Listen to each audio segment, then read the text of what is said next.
All right, in this explainer, we're going to unpack a really powerful social mechanic, how groups use stories not just to, entertain, but to build and fiercely protect their very identity.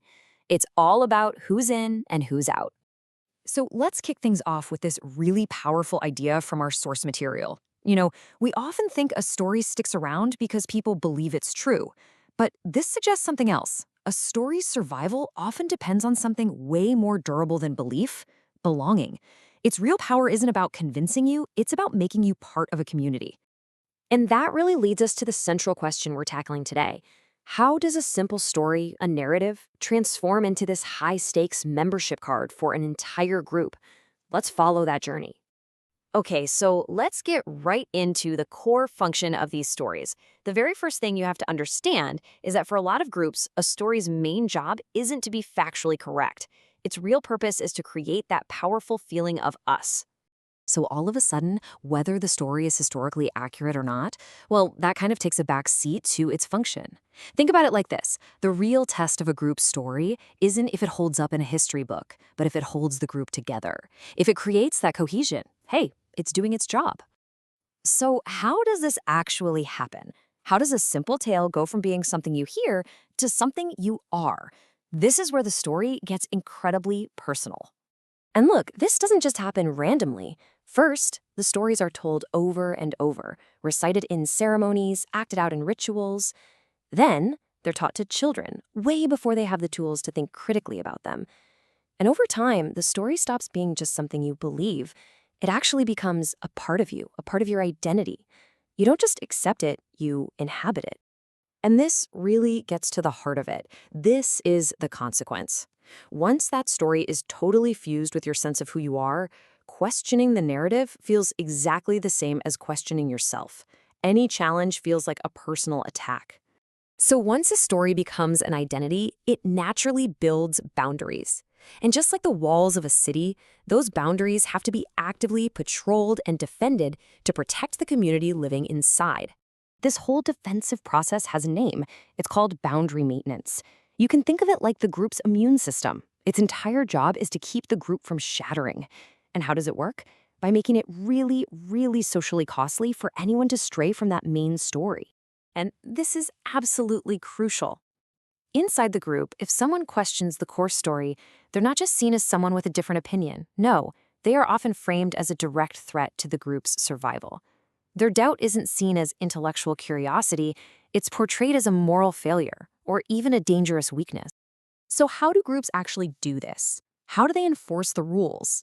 Well, they develop some pretty specific tools to control the story, and by doing that, control who belongs. The two most powerful of these tools are orthodoxy and heresy. Think of orthodoxy as the official story, right? As a group gets bigger, it can't have 1,000 different versions of its story floating around. That would be chaos. So some kind of authority, like an institution or a council, steps in to select, standardize, and enforce one legitimate version. This becomes the glue holding everyone together. And of course, anything that strays from that official story gets a label: heresy. A heretical story isn't just considered wrong, it's seen as an existential threat. It's a dangerous alternative that could literally shatter the group's unity.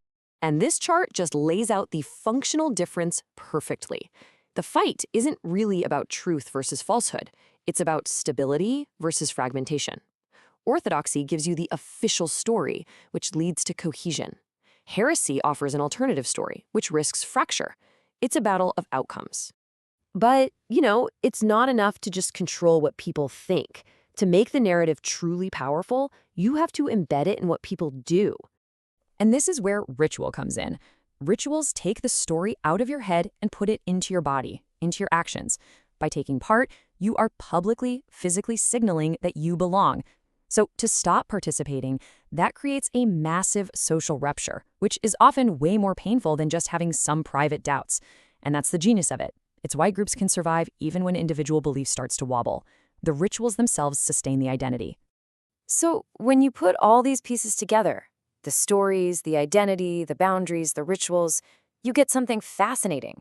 You get a powerful social technology, almost like an operating system designed for one single purpose: group survival.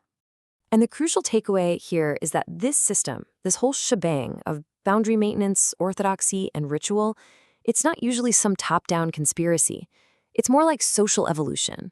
The groups that naturally develop these tools to protect their story, well, they're the ones that survive. It's the simple, powerful logic of survival. And they have a really clever strategy for adapting over time. The source material calls it recycling. Groups will take their old stories and reshape them to meet new challenges, all while insisting that these stories are timeless, ancient truths.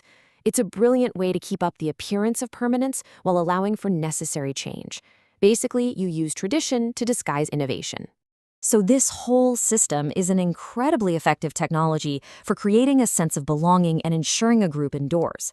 But that leaves us with one final, pretty provocative question to think about. What happens when the price of that belonging isn't just belief, but obedience? What are the costs when the very system designed to protect the group demands the submission of the individual?